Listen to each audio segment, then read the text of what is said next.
The lights of the Dublin theatre dim, and a hush rolls across the audience like a held breath. From the far side of the stage walks Ramon, a thin Filipino man from Manila, his shoulders slightly hunched, his jacket too big for his frame. He once swept streets back home and now washes dishes in Ireland, sending every spare euro to his family. His eyes dart toward the judges' table, where famous faces sit calmly, unaware that the man before them carries a lifetime of hunger, rejection, and quiet hope. When the music starts, his hands tremble, but the first note that leaves his mouth is steady, deep, and haunting. It is an Elvis song, but it does not sound borrowed. It sounds lived. The audience leans forward as his voice fills the hall, rough at the edges yet pure, carrying stories of missed meals and long nights. One judge's eyebrows lift in disbelief. Another grips the edge of the table. By the chorus, the room is frozen, and when Ramon reaches the final note, his voice cracks, not from weakness, but from truth. Silence follows, then an explosion of applause. One judge stands, tears streaming, struggling to speak. Another wipes their eyes openly. A shaking voice finally breaks through, saying that Manila didn't just send a singer, it sent a soul. Ramon bows, crying freely now, as the judges rise together, applauding through tears. Later that night, another quiet figure steps onto the same stage. Joel is from Cebu, once a fisherman, now surviving on odd jobs in Ireland, sharing a cramped room with other workers. His shoes are worn thin, and his smile is nervous but kind. He introduces himself softly, his accent thick, his confidence fragile.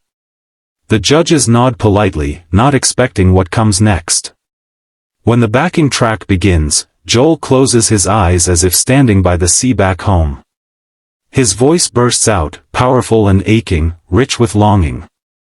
Each note feels soaked in salt and sacrifice. The audience gasps.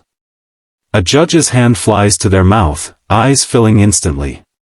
Another judge shakes their head slowly, overwhelmed. Joel sings as if he is calling across oceans, as if every lyric is meant for his mother waiting back home.